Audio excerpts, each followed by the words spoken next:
Yes, I can hear Okay. you perfectly. All right. Welcome to Cosecha, a space where SAF alumni stories, struggles, and wisdom are honored. This is our first official episode. Today's theme is teaching and guiding, and our guest is living a full circle story. She's back at the high school she once attended, and she's now teaching agriculture. Before we begin, let's take one breath together. Inhale, exhale. And may this conversation remind you that returning is also a form of leadership. So I will welcome our guest and let her introduce herself. Yeah. Okay. This is really exciting. So my name is Nathaly Trinidad, and it's so great to always share about experiences and especially how staff kind of helped shape those experiences. Um, so yeah, I'm excited. Awesome, awesome. We are so happy to have you here. Um, it's an exciting time to be in community with each other and to share some of the things that we've learned. So let's dig in. What is something, maybe a quote, a prayer, a dicho, or a small practice that grounds you as you teach? And if you can also start with your name and where you're from. So yeah, my name is Nathaly Trinidad. I am from Randolph County, North Carolina, Asheville specifically. I moved here when I was 5, so Asheville has been my home ever since then. My parents kind of moved around the country after moving from El Salvador, and we have thankfully landed in our home. And like you said at the beginning, coming back home after graduation from NC State was definitely a big decision, one that I kind of made off the cuff, just because the opportunity, kind of came with at the perfect time. But I wouldn't change anything from the past 2 years. So that's definitely great. Starting teaching was so scary for me, and I had so many conversations with so many different people, whether it be friends, family, mentors, therapists, doctors, everybody, about my anxiety about teaching. And one thing that has really grounded me, and that I've tried to continue to make a practice is to write affirmations every week when I make my weekly to-do list. And I'll add it somewhere where I can see it. So today I just wrote something down and when I was prepping my calendar for March, and my quote this month is going to be take every opportunity and run with it. And I think that applies to my personal life, but in teaching specifically of how there's so many opportunities that we can provide for students, and we just have to say yes and think of the positive that's going to come out of it, not for ourselves necessarily, but for the students and how they are going to be able to take something out of it, whether it be the smallest thing. But I think that helps me a lot in that even if I'm not doing everything perfect or to my standard, that a student is going to take something away from any opportunity that I give them. And so that's the reason we should be giving those opportunities in the first place. That's great. I really admire the fact that, like you said, that you were working on your plan for this month, or for next month, and that's very intentional. I think that that's one of the things that I've struggled with, is mapping out my work. But um, even if you don't get it down right, like a specific way, just the idea of really thinking about what you're going to do and how you're going to do it, and then also realizing that um, there is a purpose for what you're doing and like the thought that goes behind it. I really like that. I think I like the idea of affirmations, but then I get into like I forget about them. There's this one that I have in my house, and and it's one that I heard in a podcast too, and it was like, um, stop forfeiting your legacy for other people. Yeah. And that just, it really spoke to me, especially, as someone who feels like, sacrificing everything all the time for it doesn't matter what avenue of my life, professional, personal. And it's like, no, we have to be there for ourselves too, and we have to give back to ourselves. So that's awesome. Thanks for sharing that, Nathaly. All right. Well, can you take us back? Like, what was it being a student at this school that you're teaching at now? Um, can you talk to us about that experience? Yeah. So I went to high school at Asheboro High School, which is separate from the county, and that was definitely a different experience because demographically we are kind of a little bubble in Randolph County, and it was a bubble that I was comfortable in because I was part of the majority there. I am Hispanic, and our majority of our students are Hispanic, and I never really realized until college that that is not a given everywhere. And I grew up with teachers empowering us that we spoke two languages and telling us that that's going to be such a great um, leg up for us in a way. And that kind of set my mind frame that I wasn't limited to or pigeonholed to one specific thing. And then going to NC State, well, like Wolfpack, love NC State, but very different demographically, and so I had to navigate that.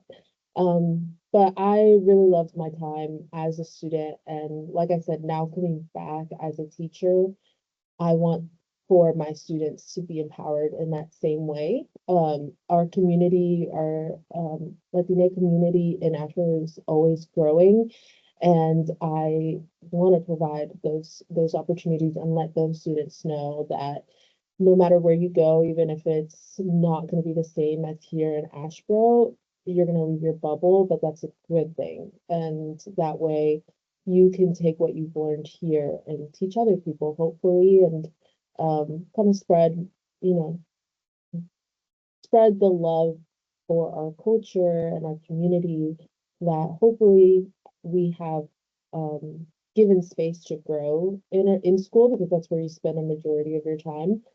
And then that other people can do the same and also celebrate and participate in those traditions with us. That's awesome. And honestly, I hadn't imagined that there was a school system like that in North Carolina. Um, I I imagine what it would be like just because that's the environment that I grew up in, like times 10, where I'm from in South Texas. It's a series of towns that are like across along the border, like maybe like an hour and so stretch, like from one side to the next of the valley. It's all these little towns, but they are majority um, Mexican American. And then if you're not Mexican American, you're some other type of Latino. And then maybe we have like in my class, we had like maybe 3 white people Right. out of a class of like 900, 600 students. So we were used to being the majority and being represented in our local government in all aspects of the administration, whether it was teachers, principals, everybody on the school board was Mexican American. So that is a unique experience. And I just never imagined that that was something that kids that go to school here in North Carolina would have the opportunity to experience. And it was a privilege for me to be in that position because you do kind of get a little bit complacent of like, oh, this is how it is. And it's not. And it really is totally the opposite, especially, for some of our students who go to schools in other parts of North Carolina where they are the minority, where there's no representation, where they don't feel like they're being brought in or connected with on that level. So it's, when you have that, it is very special. And for the students to understand how unique of an experience that is, um, I think it makes it more powerful that you had the opportunity to do that. Um, when did you first imagine you could teach, or when did that whole teaching journey start for you? Yeah, I just remember, and this is something that was locked in my brain until high school when I fully decided to be a teacher. I totally forgot about this. But in kindergarten, I loved my kindergarten teacher, Miss Tong. She, well, kindergarten's already so fun, but she just made it such a community where I really felt like close friends with all of my classmates. And I used to love helping her, whether it be gather papers or pass papers or any little task here and there that she let me do. I loved it. And at our moving up ceremony or like graduation, she had us write what future career we wanted on a certificate. And I remember picking a teacher. And after that, I would sometimes for electives, like for gym, I would, instead of going to the elective, she would let me stay behind or my other teachers would let me go back to Miss Tong's class to help her, whether it be putting up a bulletin board or something like that. And like I said, I kind of locked that away. I don't really know why in elementary I kind of strayed from that, but I don't remember ever having any aspirations in middle school to be a teacher. As much as I was a teacher's pet, that was not a thought that came into my head. Not until high school when I met one of my biggest mentors, Miss Pack, who was my agriculture teacher at my school. She kind of reignited this spark for teaching. I saw her teach not only in the classroom during the class period that I had, but beyond that. Like she wanted us to become well-rounded human beings. And I'll keep coming back to this, like provided so many opportunities for us. And she she was one of the people that celebrated the fact that my parents come from a different country and that we have different cultures and traditions that are so important to us. And she wanted to learn about them and she wanted to like sprinkle some of that in her classroom. And that was when I like made the decision of that's what I want to do. Like I want to do that and I want to um help students kind of, school is already such a hard time. Yeah. That age is teenage years. And I also had like if I could erase all middle school, I would. But yeah, I just wanted that was kind of the moment and specifically finding agricultural education and pure technical education that does such a good job of combining um, careers and the education portion of it together and putting a hands-on spin to what a traditional school looks like. Mhm. And so that was just the perfect blend for me. That's awesome. And it makes sense because North Carolina is such a huge ag state Mhm. that, agriculture courses should be a part of the curriculum. Uh, that is something else that we're exploring at SAF too. Since I came on board, I've been really curious, in terms of learning of the programming that SAF has had, but also how we approach the work, which is, leadership development of all students, um, learn alongside farm workers in whatever program we have. But when it comes to the Levante Leadership Institute, which is the program that we have that works with 10 high school students in and around who go to school in and around Johnston County here in Eastern North Carolina, that was the question that I had. If in the summer in into the fields, the college students like you and I, have been college students, if the college students go in and work for a partner organizations in all aspects that touch farm worker lives and farm worker communities. And we are really trying to provide information to farm workers on how they have access to certain resources, to their rights, to how to protect themselves from, the heat and also their labor rights. One of the shortest cuts to seeing that come into fruition is having growers um, or farmers who already understand what it is like to be a farm worker and what those business decisions that they make, what are the the implications of those for the people that actually do the work.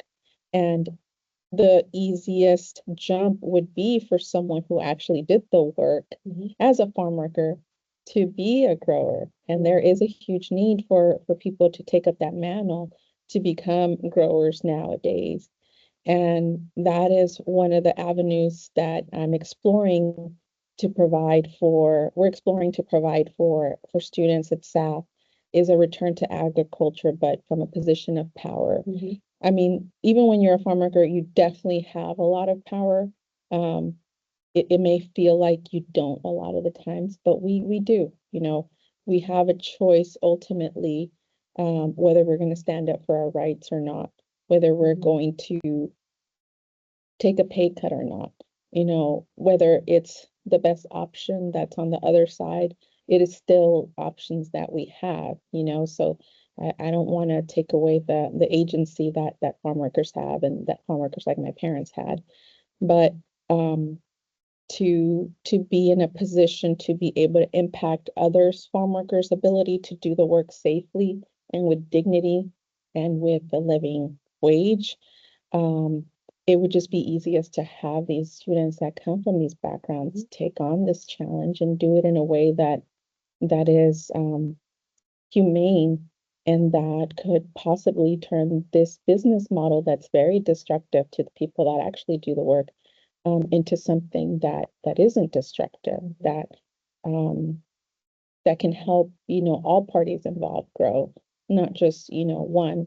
It's agriculture is such a huge industry here in North Carolina that what happens with all that money? You know, like that is the question. Where does it all go? You know, whether it stays with the grower or not, you know, it's all about how that money gets put back in communities. And if you're able to pay workers a living wage and treat them with dignity so that they're not putting their life at risk unnecessarily, then they're able to do the work that's essential for our communities and enrich it in so many ways. So, you know, having ag classes in high schools is so important as an option, as a reminder that, hey, this is something that we all need, and this is something that you can make an impact in. And I don't think we've consistently had that across the board as a, hey, agriculture is an option as a career for you. Have you thought about that? So I think that's amazing that you were able to connect that way, and that the decision that your teacher made to bring in the different cultures and make people feel seen, um, those kind of that kind of way of approaching teaching definitely helps students feel supported and like they belong, like you're not an outsider, you're an active participant. Okay, so you already talked a little bit about what brought you back to the idea of teaching, and how you came back to that decision and that you don't remember how or why you kind of strayed away from it. Um, I did want to just highlight the experience that you had, that you mentioned that, you know, when the teachers saw that you had this interest, they found ways to loop you back in so that you could like reinforce that. And I actually had the same experience in elementary school, and they would let me skip PE so that I could go do research because I wanted to be like the new George Washington Carver. I love it. I love it. So I wanted to be a botanist, and I just wanted to learn everything I could about plants. And I didn't like running outside in the heat, so they like they let me go and do that instead of PE, not every time, but a lot of the times. And that also told me something about myself, that I was worth investing in. Even like they weren't giving me money or anything, but it was the attention, and that there was something significant about me that I could contribute. That if I just, you know, applied myself or like followed that dream, people would be there to kind of make that space for me. So I think it's really interesting how you had that same experience. Do you know of anybody else that Yeah. had that experience? Well, I remember there was a little group of us who just liked doing that kind of, whether it be administrative or organizational thing. And exactly what you just said there is what I mean by the smallest thing. It does not have to be that your teacher was so cool and they brought you on McDonald's. Like that will probably stand out to you, but it's not the things that have like a monetary value to them. It's when someone provides attention, like you said, any a positive that connects with you personally. And at that age, it's so hard to find people that can see who you are as a person.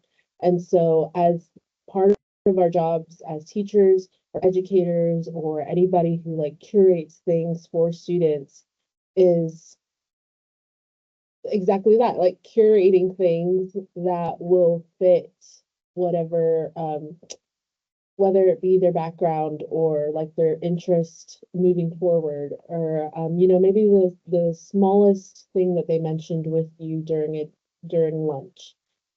It's really those like moments that stand out, and it's why we're able to recall them all these years later, because they really do stand out to us, and they made us feel special and stuck with us. So Yeah. Yeah, no, I have two teenagers, and the last place they want to be is at school, Mhm. unless it means that they're gonna, especially my daughter, that she's gonna have a chance to talk to her friends. But so anything that can be done at school to engage them to feel like I'm excited about this one thing is definitely something that should be encouraged because, especially from when I was in school, my generation saw really the testing take the lead and the scoring take the lead in everything. And now where my kids are at, it really feels like they're having to complete a series of tasks. And, I understand, it's important to learn things, but it also feels more like a job, like they're having to do all of these things. And I still want them to enjoy their childhood. It just feels like the stakes keep getting higher with each new generation. Um, and I don't think that's necessarily a good thing, that you lose the ability to really customize things for students because the demand for producing certain results or certain things is higher on the priority list than other things. yeah, for sure. And that was one thing that drew me to technical education. There, we still I have two classes right now that I'm teaching that have a final exam of 100 questions. So I understand, I still have that pressure on me where I'm going to get results back and that's going to come back to my name as a teacher on record. Um, but there are ways that in those however many 80 days that we have them, those little parts there, and it takes more from us. And one thing that Miss Pack told me when I accepted my first teaching position was our jobs are not to make our jobs easier, it's for students. Like our compass and our true north is students. Um, and and obviously you have to remember to take care of yourself and that you're not burning yourself out. And so it gets complicated when you think of all that and the pressure that teachers are under. Um, but it's the small things, and that's what really makes an impact. Yeah, no, for sure. Teaching is definitely a calling that impacts all of us. I don't think there's any of us that have gone to school that don't have a story, good or otherwise, about teachers. Okay, so now I want to connect this, your story to SAF, because a lot of our leadership starts with someone seeing us differently, like we talked about. Um, so if you can go ahead and tell us, where did SAF meet you in your life when you did SAF, and what did it unlock in you? The South was actually part of my story from the very beginning of before I even joined NC State and before I graduated. high school. And again, I don't know why I don't remember things all the time, but it wasn't until later that I remembered that I received a scholarship from NC State that was specifically for Hispanic students. And the day after prom, I went to NC State to receive it with my whole family. And it was this really nice reception with mi familia and on campus, and they were so nice. Like, they talked to my parents, and that was the first time that it really hit my parents that I was going to leave for college, and so that I was going to leave home for a while. And I met I believe her name is Emily. And she told me about SAF because she's actually from Randolph County as well. And, I hid that in the back of my head, but didn't really explore it much. And then my junior year, my college roommate recommended it to me. I don't know, I can't remember what we were talking about, but I was talking about wanting to find something for the summer that could really connect with education. And she knew that I was in agriculture, or going into agriculture education. And so she showed me the Solidaridad post on Instagram, and was like, she held me accountable that I had to turn it in. And thankfully I did. And from then, it's just become like such an amazing place for me to learn more about myself. Where it met me in my time of college was after COVID. So, I hadn't had the college experience yet of, um, just finding out who I was, because I was really trying to still make it through COVID and get those grades. And so that summer was the year of Soul, and the summer of ITF were so instrumental in me really finding why I wanted to teach, and why agriculture was the avenue that I really wanted to stay with. Um, and help me define like who I wanted to serve. Because so many of the times I had the idea of maybe staying in Raleigh, or maybe going to Charlotte. And the places that I went to for my observations or for my student teaching, the students, it was great, and I loved working at those places, but I was like, this is not necessarily the community that I feel like I can have the most impact in. There are so many other people that can do a wonderful job, and that are doing a wonderful job here, but I think I need to go somewhere that um that maybe needs a certain perspective. And that perspective definitely came from staff that summer, and from so many of the people that, even if it was, there's so many sentences that people said throughout the summer and throughout the year that have just stuck with me, and have really kind of like made that perspective. That's awesome. Yeah, awesome. Um, was there a moment during Soul, and we will say Soul because it is easier than Yeah. saying Solidaridad. Was there a moment in Soul that changed how you understood agriculture? I mean, you talked a little bit about how you really decided on, you know, or were more resolute in choosing agriculture. But was there a specific moment in any of your experience where you really thought about like agriculture, who it's for, who it's built on, and what justice and farm worker justice requires? Yeah, and to framework, even though I'm in Randolph County and in North Carolina, I've lived there all my life, it's such a big agriculture state. I don't have agriculture background. So that was something that has always been prevalent in high school and in being in agriculture education, that I'm not the typical background that you would see from someone in agriculture. And so going into Seoul, I really wanted to um come at it from the right point of view. I didn't want to be like, so often like an outsider coming in just to like gawk and look at. I really wanted to absorb information.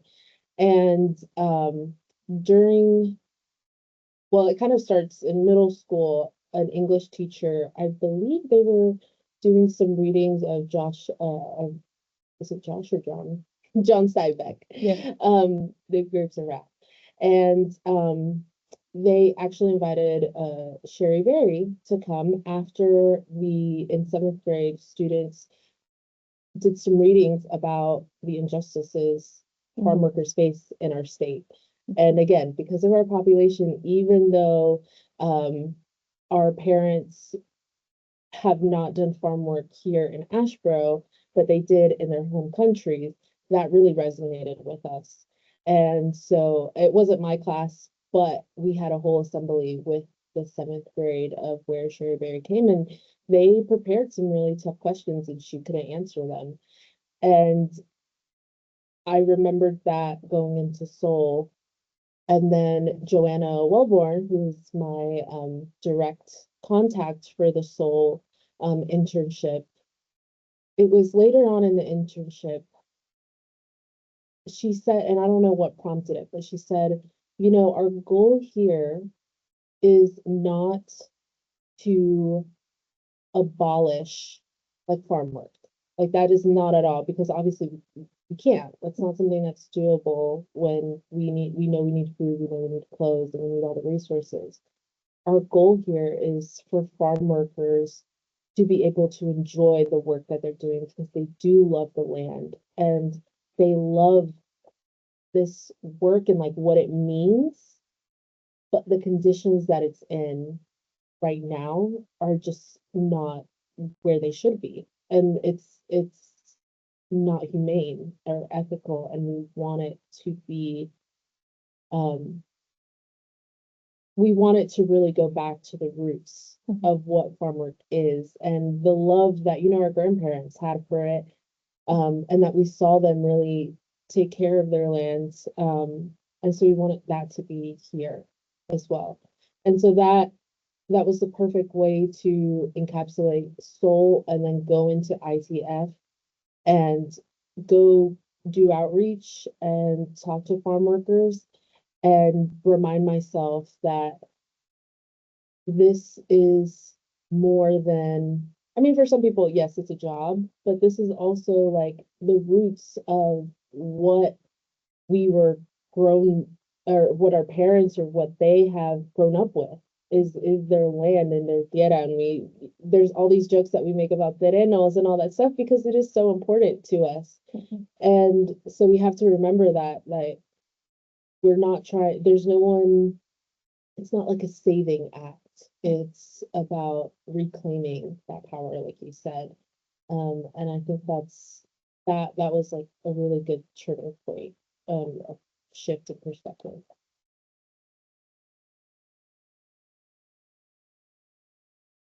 That's, yeah, no,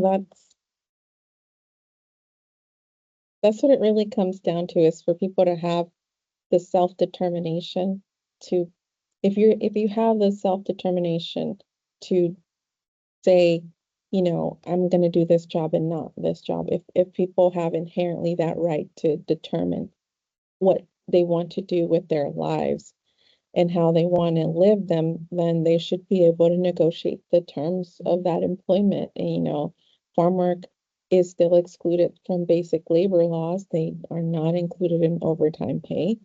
You know, just this past fall, they enacted new at AWR, adverse wage rates.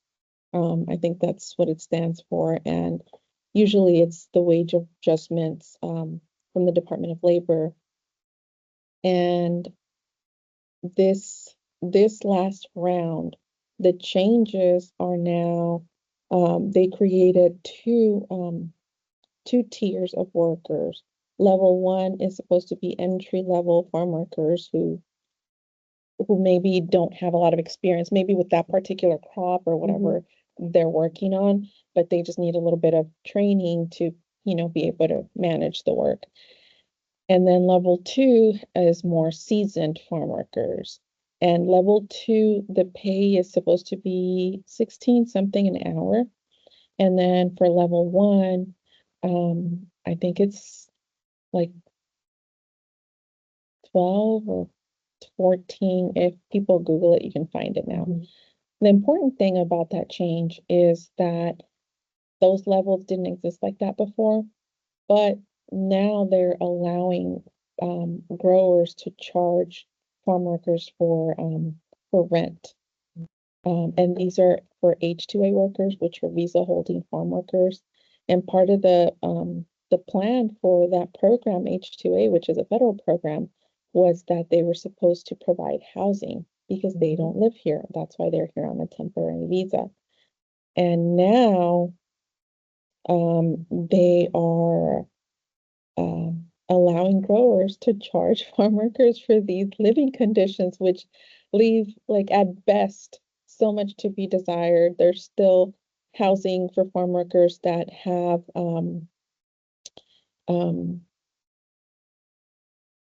outhouses. The majority of the housing that I've visited throughout my 3.5 years at SAF don't have air conditioning units, which is why we did a pilot program last summer with our partners at El Futuro es Nuestro. It's our future, and delivered some AC units as a pilot to see how it improved or what impact it had on their quality of life. Because some of them could not sleep through the night because it was so hot, and some of these places are so old, the windows don't even open, or they're in a place where there's, like, really, you don't get any movement of air. And North Carolina is so humid, it's like miserable. So if they don't get good sleep and then they wake up and they work long hours, it's just like the lack of consideration at best is really detrimental to farm worker health. And when you think about employees and myself as being an employer at SAF, I want people to be able to focus when they're at work, and to give it, all that they have. And that's not something that they can do if they're tossing and turning all night because they're burning up. Or because, somebody sprayed pesticides over them inconsiderately and they're having symptoms. So all of those things are still true for farm workers. But that is where, SAF does our best work, and that is making sure that people who come in contact with SAF understand the conditions for farm work now, and that we all have a stake in this. As long as we need food to eat and shelter to live under, we're all dependent on the farm worker. And the pandemic only magnified that need for farm workers. So, yeah, that's awesome. All right, well, we're going to take a little break, but when we come back, we will continue talking about this whole concept of why farm workers, where the movement has gone, and where Safistas like you have moved in their career, and how you've taken what you've learned to not only bring dignity to the students that you work with, but also to this field of agriculture here in North Carolina. So we will be back, and please stay with us so that you can continue to hear Nathaly's story.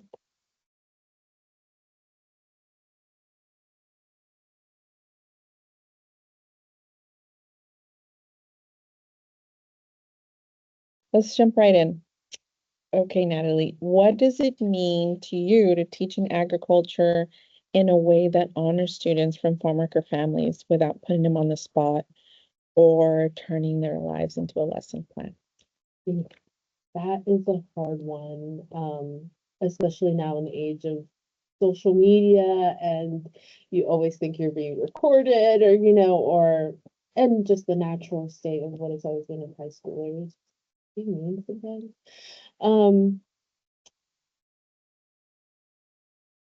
I think, and I keep saying this, but it's because it's in the past year and a half of teaching, it's been the biggest shocker that the little off the cuff moments when it's just a conversation is when you learn so much and when you teach so much.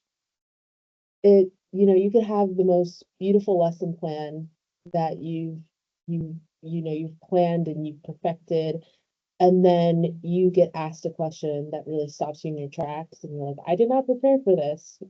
What do I say?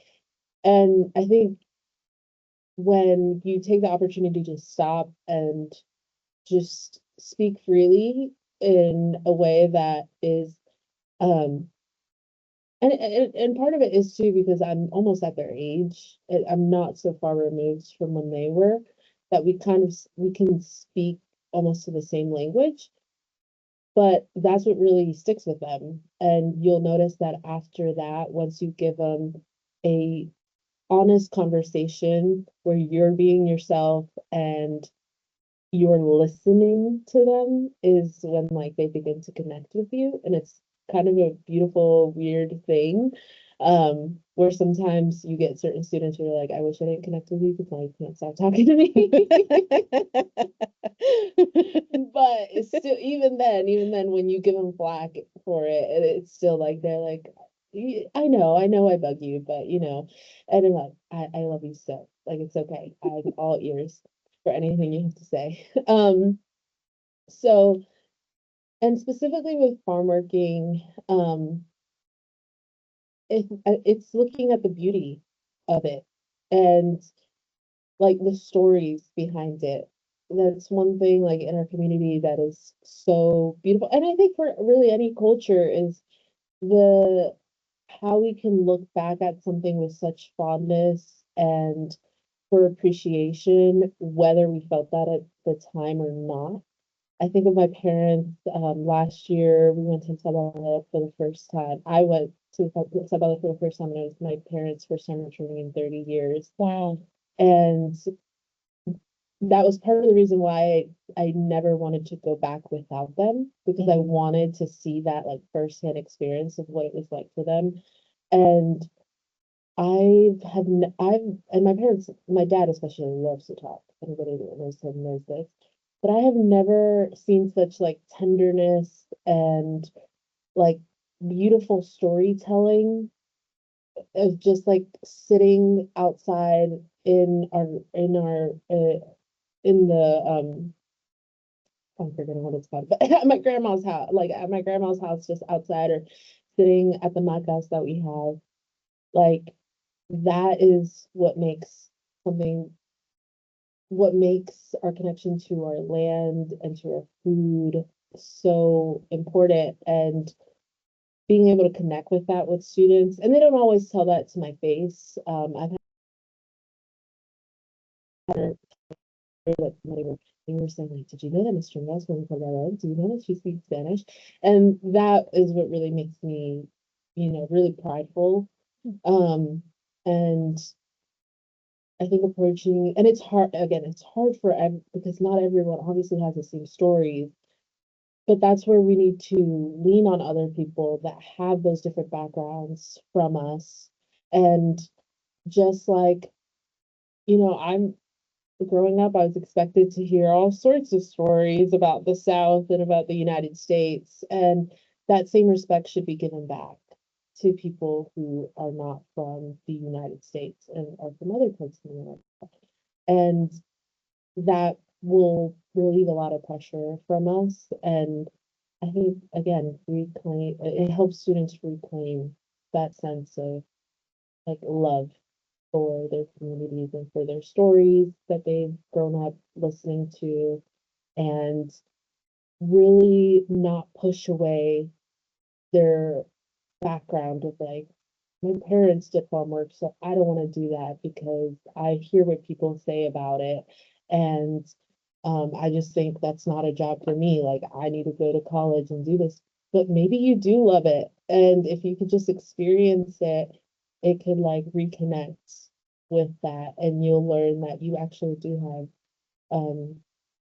do have a passion for it, and you just needed someone to paint it in a more beautiful light for you again, and reshare that light. Yeah.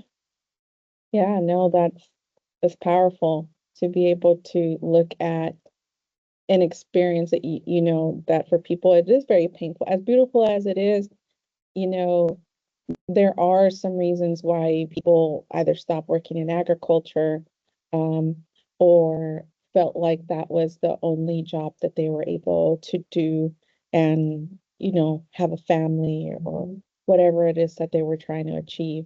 And I definitely struggle with that myself, like telling my story of from a position of power that isn't like things happened to Mhm. me while we have lived our lives. And there are things that we couldn't control, in my own family history. um how we define that is very important because it really does allow us to see the possibilities. And I know for me, like the way that I tell my own story, um, I've kind of gone back and forth on that too, on like how do I want to see myself, or how do I even see this story of myself?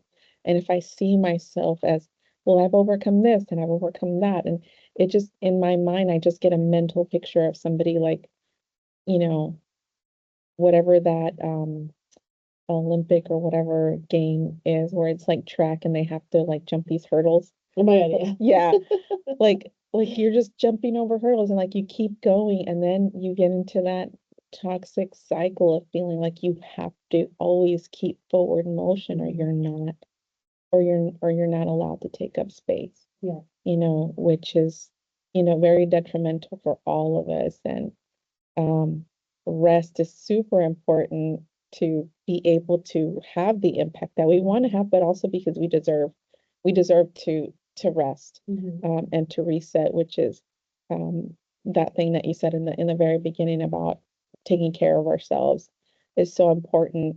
Um, and I know as a teacher, like you said, whether you recognize it or not, students are looking at you and how you show up and how you take care of yourself. Then they're also seeing that as that's a reality for how they're going to have to show up in order to be in the position that you're in. And that is where we can really revolutionize the way that people see work. And if we're able to, you know, it may be a trial and error, but finding ways to do it in a way that isn't so destructive and that isn't so exploitative of people and just their passion for wanting to make change. I think there's a way of balancing that out. And that's definitely something I've explored internally at SAF and the way that we run SAF internally, um, to really look at our programming and just the ways of being to support a work-life balance, especially when you're doing high impact work like teaching, or even working in social justice nonprofit like people are at SAF. So thank you for sharing that, Nathaly. Okay, so more along those lines about your reflection. What's the hardest part about teaching in the community that raised you? Because now you're back in the high school that you used to be a student in, and now you're on the other side of the classroom. What is that like? Well, everything in my high school has changed, so the hardest part is knowing where everything is. Funnily enough. But and for going into it, coming back home was not my first choice. And like I said, it was one of those things where the timing happened and the timing of my brain worked, where it was an idea that I could even entertain and let alone like accept. And um the hardest part was like the expectation and the self-doubt and all those things that I think a lot of us go through, whether we vocalize it or not, or whether we understand that's what's happening. Like we are so scared to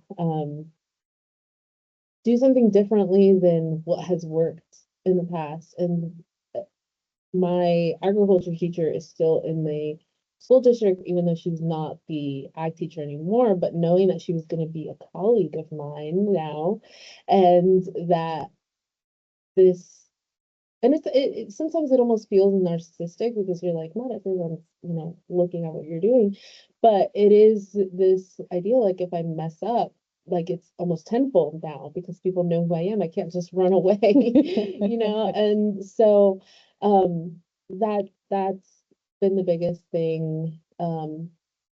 But over time, And kind of going back to what you previously mentioned about the pressures we put on ourselves, is like understanding like you're not going to be perfect at everything, and there's some things that are just meant for somebody else to do. And that's where you have to lean on your community and build your community, whether it be in your workplace or in your personal life. Um, like kind of the previous question, one thing that I know I'm really not good at is like a emotional one-on-one conversation with that. Like I've never had to do that with my friends. Like we're not an overly emotional group. We love to talk about serious stuff and like check in on each other, but when there's like crying or like heavy emotions, I just don't really know how to respond to that. So what I know I can do is have light conversations with somebody and, ask how their weekend was, or ask like, how was that quince? Like little things like that is where I can really be a support to somebody and celebrate what they go through. And so like being okay with that, and it's hard, but I recommend everybody go to therapy if you can. Even if it's like a monthly session, just like talking to someone or talking to a tree or talking to yourself out loud while you're planting your garden. Like so much comes out of ourselves that we don't even realize that we have until we vocalize it, and then it just clicks in our head. Like going back to the affirmations day, like I was exactly like you, where I was, how do I even do this? Like that's too much to keep up with. But then you find your own way of doing it. And it's like it doesn't have to make sense to anybody else. For me, it's for me. Mhm. So yeah, and the coming back to my community though, that's where I've had to learn like, although the expectation may not be reached or it may be different, like all these people still love me. And they all are here wanting me to succeed and not fail. So if I need to make a phone call that I think is going to be embarrassing because I'm admitting that I don't know how to do something, they don't care. Like they are more than willing to help me because they want to see me succeed. And that's such a really good feeling of knowing that there's genuine people around me and in front of me and behind me and at every corner that I can go and ask, the silliest question to, and they'll have an answer for me and not judge me for it. So Yeah. I love that about like, and with how everything is right now, like community is such a big piece that is gonna keep us going. Yeah. Yeah. And that definitely, that lesson of the value of community felt like it weighed more after the pandemic. Like that isolation was so deep. I know for me it was existential too. Yes. I think how many of us, I know, I got a memory like on my Facebook, and it was like what where I was, 5 years ago. And I don't know, I posted something, it was a song, and I was like, I knew something was coming, that something had to change, but also it was that existential crisis. Like, if we could die tomorrow or like this Yes. evening from this thing, is this how I want to go out? Doing what I'm doing, how I'm doing it, and who I'm doing it with. Like, is this how it's gonna, is this how it all ends, Yeah. And just unraveling that. But I think one of the biggest lessons from the pandemic, which speaks to what you're talking about, is that self-compassion, Mhm. and how, and I don't know if it's an American culture thing, um, maybe reinforced by also like myself, like Mexican culture of like Mhm. somebody else has it worse than you do. Mhm. Like I grew up in the border, so like literally look over there, somebody else, you are poor, you are Yeah. US poor, but are you Mexico border poor? Mhm. No, you're not. So like stop crying Yeah. about Yeah. like you don't get to feel what you feel because somebody else has it worse. Mhm. So that denial of self happens early. Yeah. So now that you're an adult and coming back to yourself and even learning self-compassion, yeah, it is through therapy. I know I Mhm. took therapy as well, and it is just making that space for you to have someone to talk to Mhm. that isn't in your day in and or day out, and really doesn't have a stake on whether you do this or that, and being able to sort that out in a way that can be extremely transformative for yourself. And um, I know that, mental health services or even therapy, a few years ago was still very taboo. And, one of the things that has come out here in the last decade has been a move towards accepting the need for therapy. Uh, but I also think about the reframing of it, and that is like reconnecting to our own selves, to our own culture. And that is having the availability to do that, is through analyzing yourself, is through finding ways to support yourself.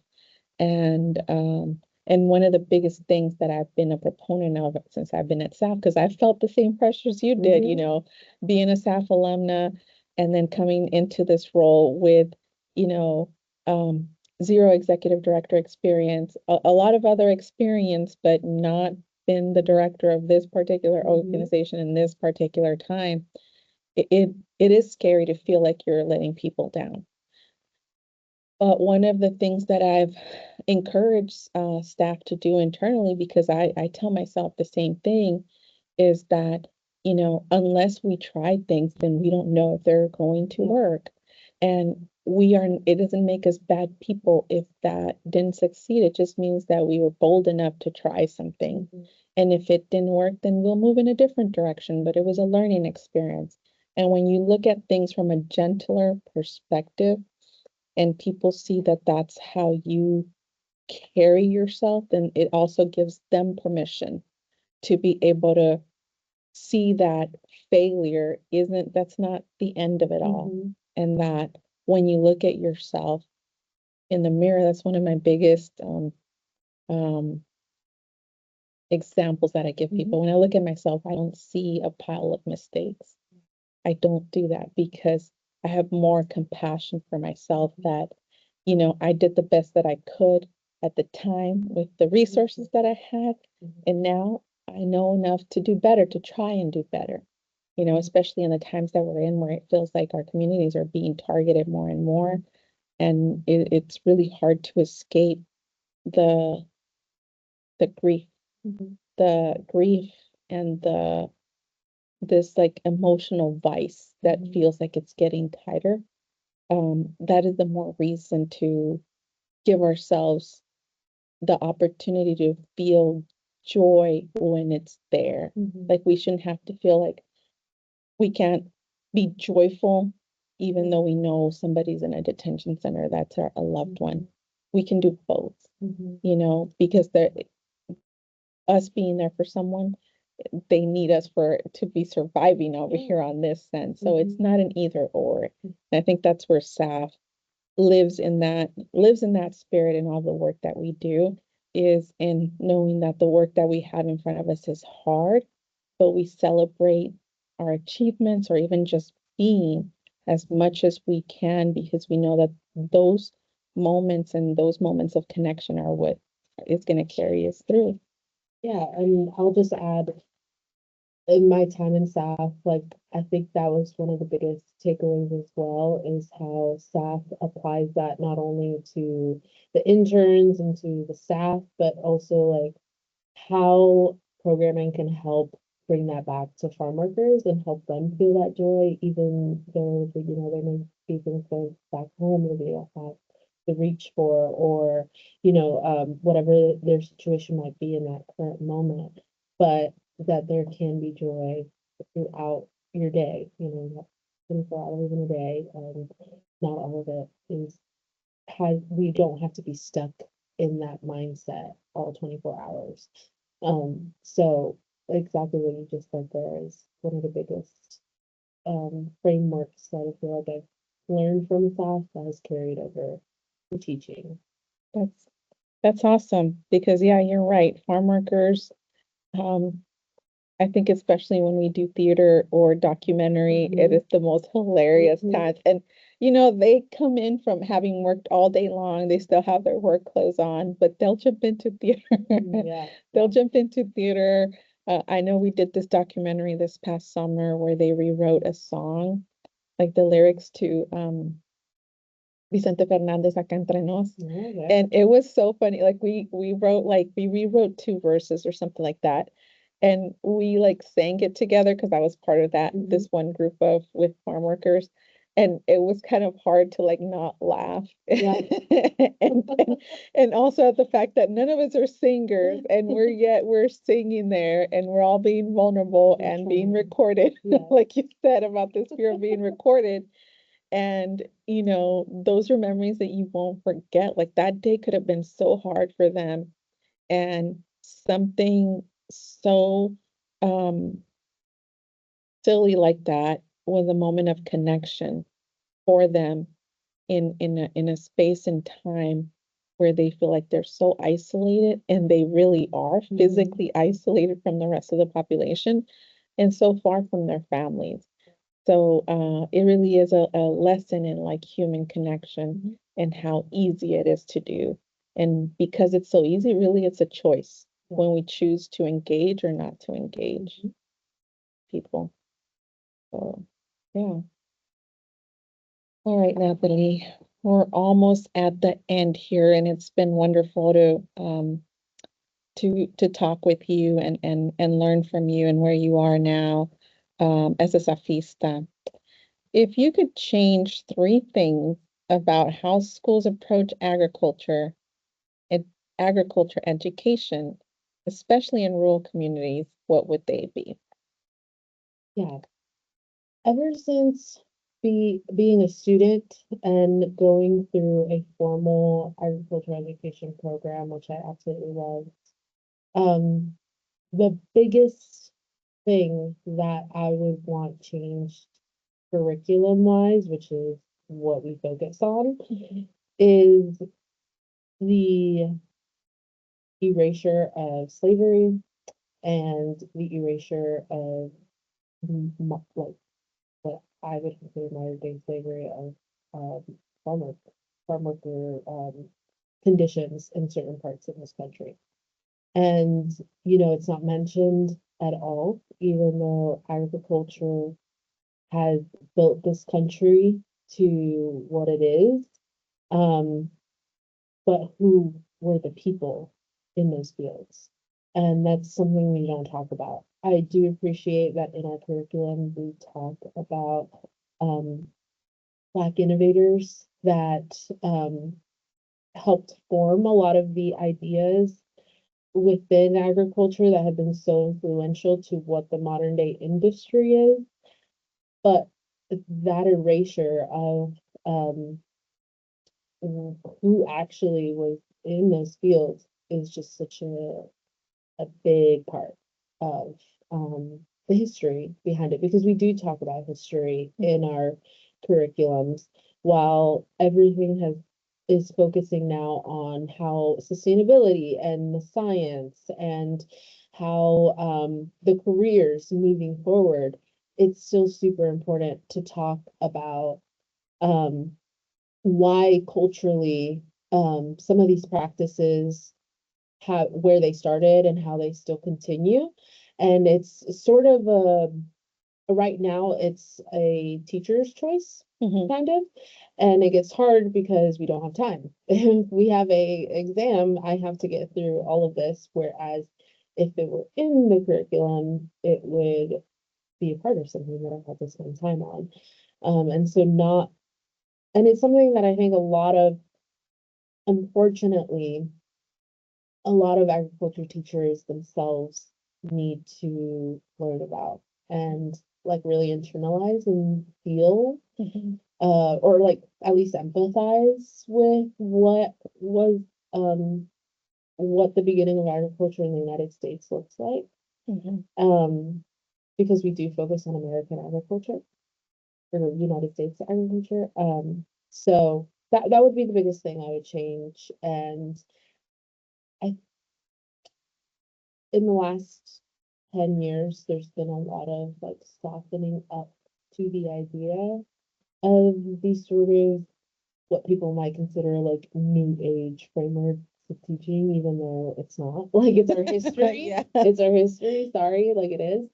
Um, and so hopefully that continues, and um that people that and thankfully in agricultural education, like us teachers make decisions on Mhm. what that is.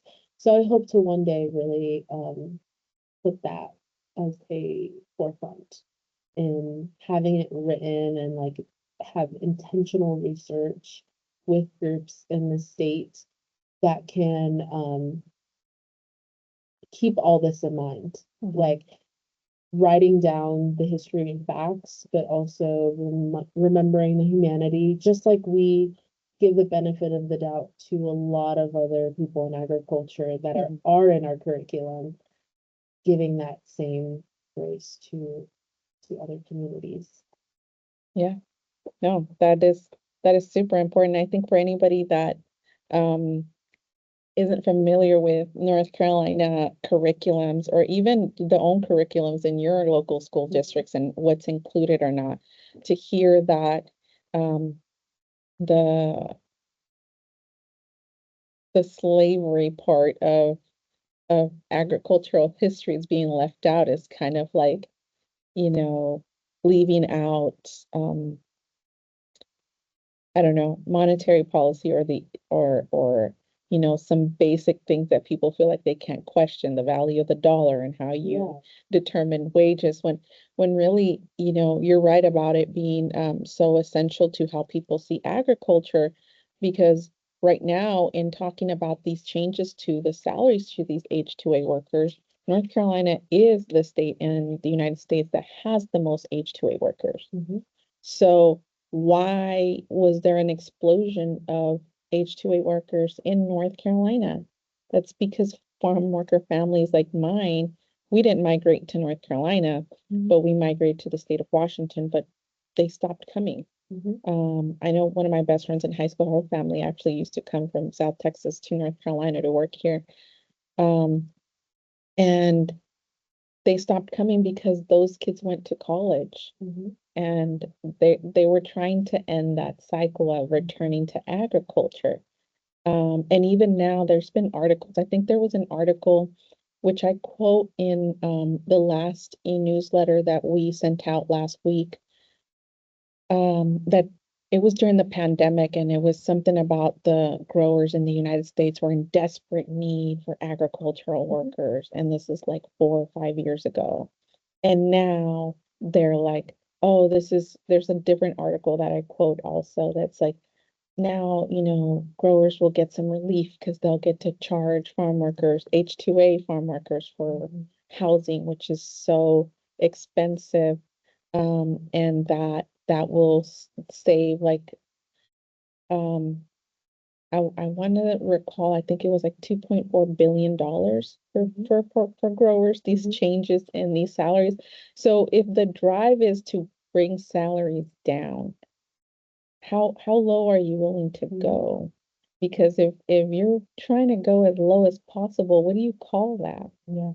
That's slavery. Oh, yeah. Yeah. That is slavery. And then it's getting to, the indentured part of slavery because these people come here for a temporary time.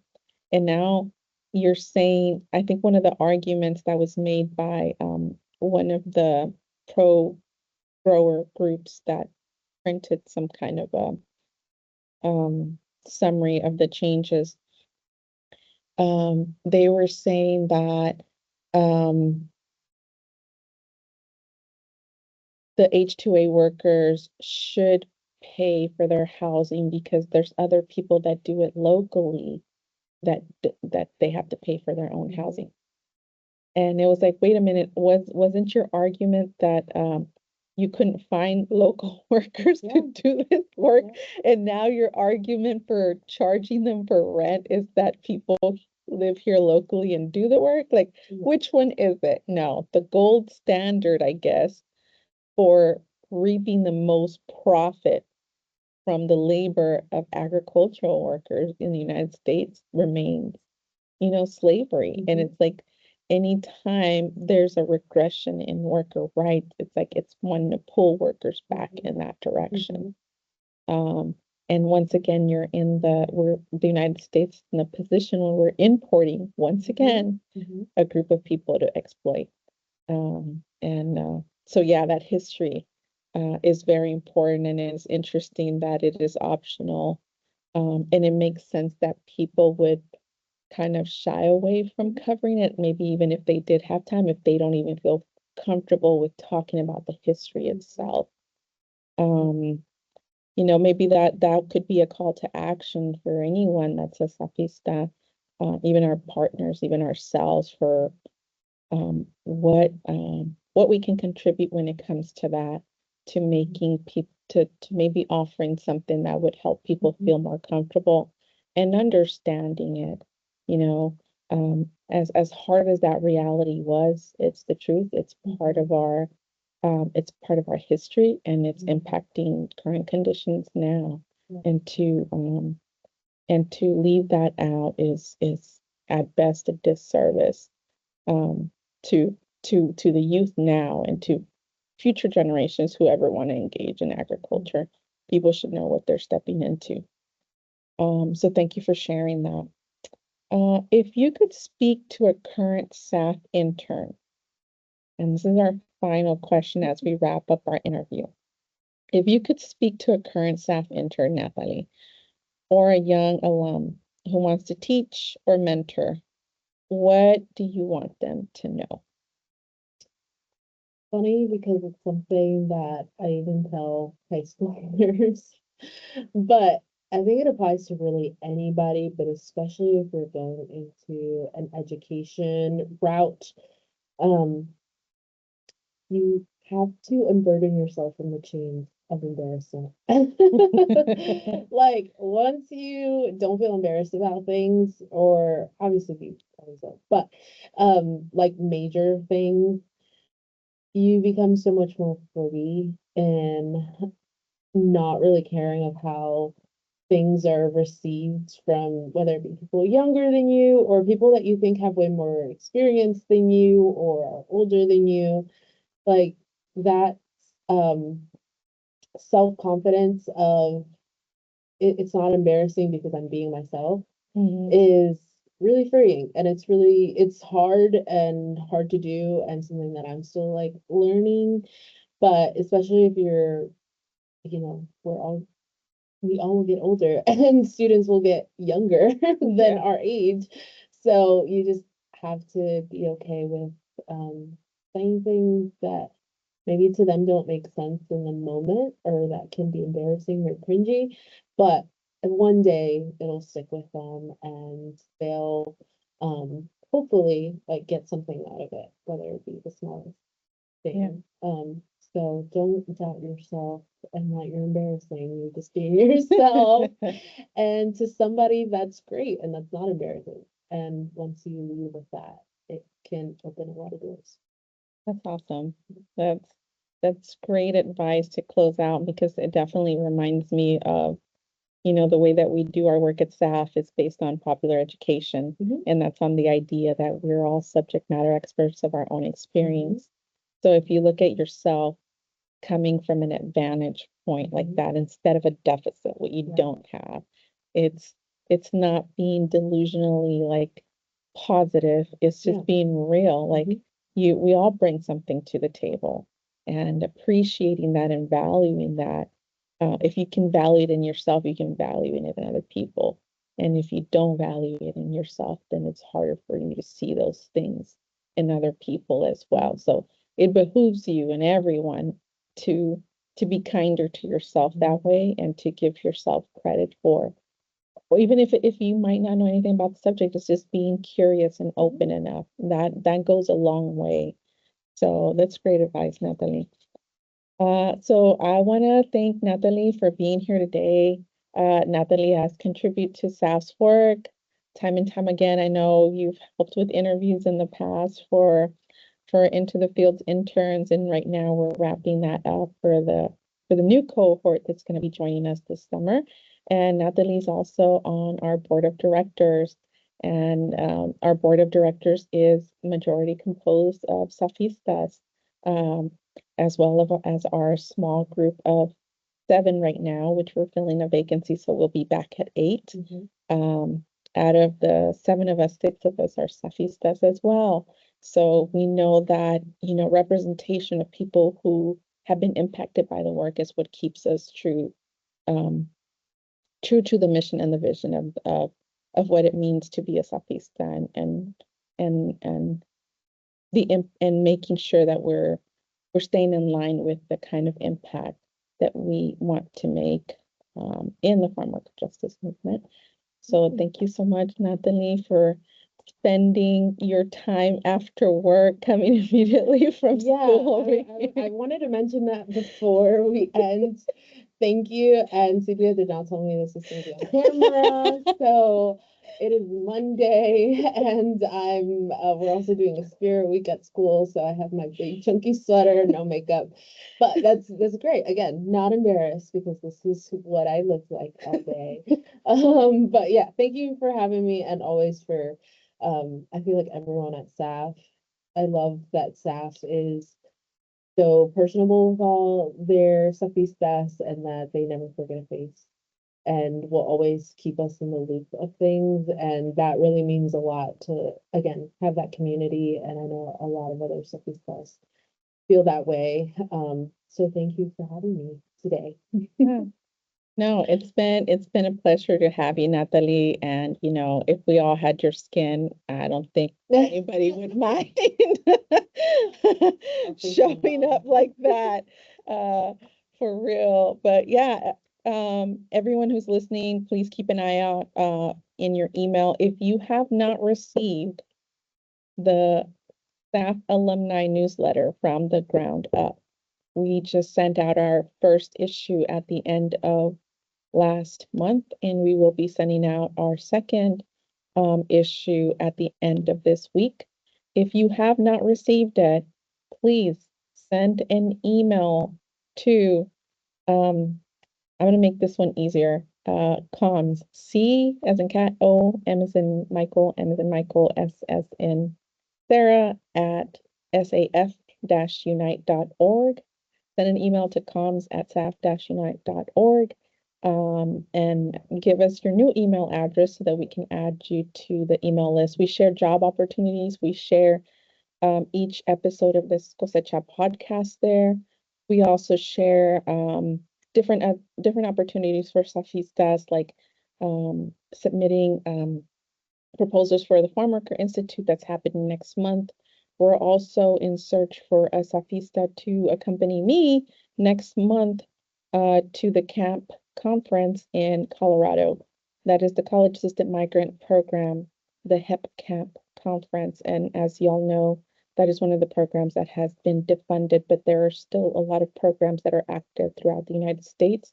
And SAF has an investment in supporting camp and the value of that program. And as a dual camp and SAF alumni, it is extremely important to uplift the work that camp has done to connect students into SAF and to the work that we do here at the organization. So if you're a Safista/camp alum and you'd like to attend the camp conference towards the end of next month, reach out to me, and you can find my contact information in our website as well, or in our e-newsletter. Well, thank you so much. Y'all have a great rest of your day, and we'll see you on our next episode of Cosecha the Podcast.